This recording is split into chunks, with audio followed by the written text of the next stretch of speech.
वैसे तो यह जिंदगी बड़ी खूबसूरत है। वैसे तो यह जिंदगी बड़ी खूबसूरत है, पर इसे हमें समझने की ज़रूरत है। अगर नहीं समझे तो शैतान का घर है, और समझ गए तो भगवान का घर है। सभी लोग समझते हैं और सभी लोग इस जिंदगी को जीते हैं। कुछ ना समझी से जीते हैं और कुछ जिंदगी का सही अर्थ समझ करके जीते हैं। जो समझ करके जीते हैं उनकी जिंदगी भगवान का घर बन जाती है, और यहाँ तक कि वे भविष्य में स्वयं भगवान बन जाते हैं। किंतु जो जिंदगी को समझते नहीं है, वे अपनी जिंदगी को शैतान का घर बना लेते हैं और इस संसार परिभ्रमण में अधिक काल तक परिवर्तित होते हुए रहते हैं। पिछले एक सप्ताह से हम सभी सुन रहे थे कि जिन्होंने अपनी जिंदगी को समझा, जिन्होंने अपनी जिंदगी को भगवान का घर बनाने की कोशिश की, उन्होंने अपने जीवन को क्षमा, धैर्य, सहनशीलता के साथ जिया। वो थे श्री भगवान पार्श्वनाथ स्वामी जी।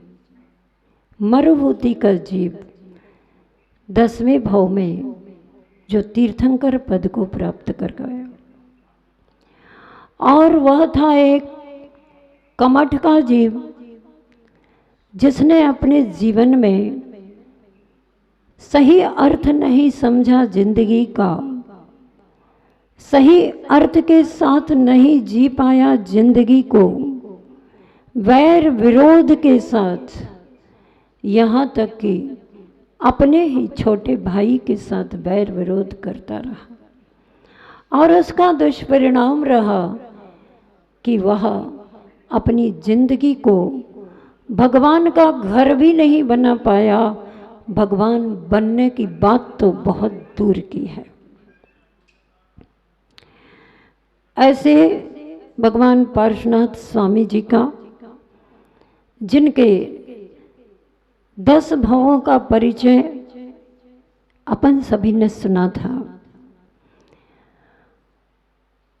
कल स्वतंत्रता दिवस पर, राष्ट्रीय पर्व के अवसर पर, भगवान पार्श्वनाथ स्वामी जी के निर्वाण महोत्सव पर्व पर हमने ये समझा कि भारत देश परतंत्रता की बेड़ियों में जकड़ा हुआ था, उसे स्वतंत्रता प्राप्त हुई थी। और वास्तव में तो हमने ये पाया कि भारत तो स्वतंत्र हो गया, लेकिन फिर भी वो कर्मों की बेड़ियों में तो जकड़ा हुआ ही है। और भगवान पार्श्वनाथ स्वामी जी ने परम निर्वाण पद को प्राप्त किया, ऐसे परम स्वतंत्रता दिवस को प्राप्त किया था उन्होंने कल श्रावण सप्तमी के दिन, मुकुट सप्तमी पर्व के दिन। इसलिए हमारा कर्तव्य बनता है कि इन महापुरुषों के जीवन चरित्र को सुनकर और पढ़कर अपने जीवन की, अपने जिंदगी की सार संभार करें, और अपनी जिंदगी को भगवान का घर तो कम से कम बनाने का प्रयास किया करें। इस भाव में ना सही भगवान, किंतु जिंदगी को हम भगवान का घर तो बना ही सकते हैं। अर्थात अपने हृदय को इतना पवित्र, शांत, संतुष्ट बना सकते हैं कि जिस घर में भगवान का आह्वान करें तो भगवान को ये ना सोचना पड़े कि इस घर में जाऊं कि नहीं जाऊं। आपके बुलाने पर भी भगवान अगर नहीं आते हैं तो फिर आप भगवान से शिकायत मत करना कि भगवान क्यों नहीं आए, हमने बहुत बुलाया।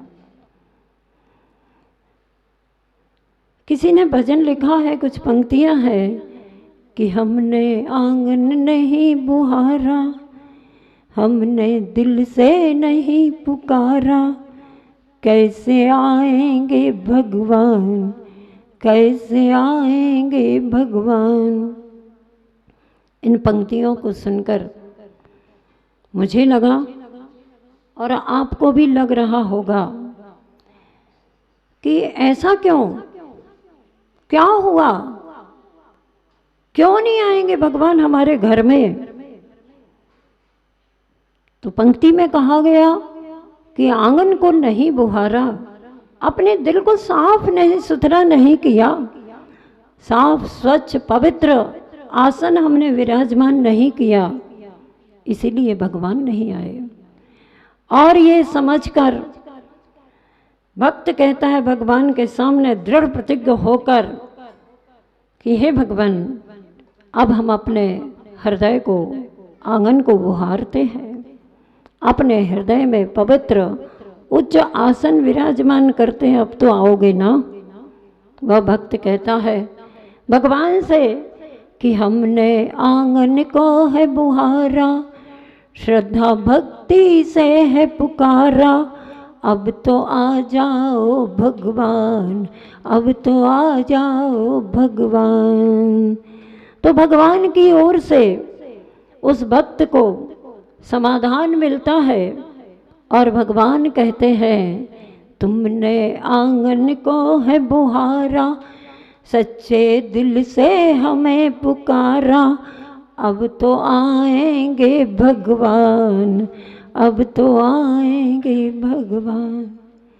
भगवान की वह देशना को सुन करके अपने आप को धन्य धन्य मानता है। जैसे कि कोपरगांव महाराष्ट्र और अन्य स्थानों से आए हुए श्रावक आज भगवान अतिशयकारी शांतिनाथ के दरबार में भगवान का महामस्तकाभिषेक करके अपने आप को धन्य मान रहे हैं।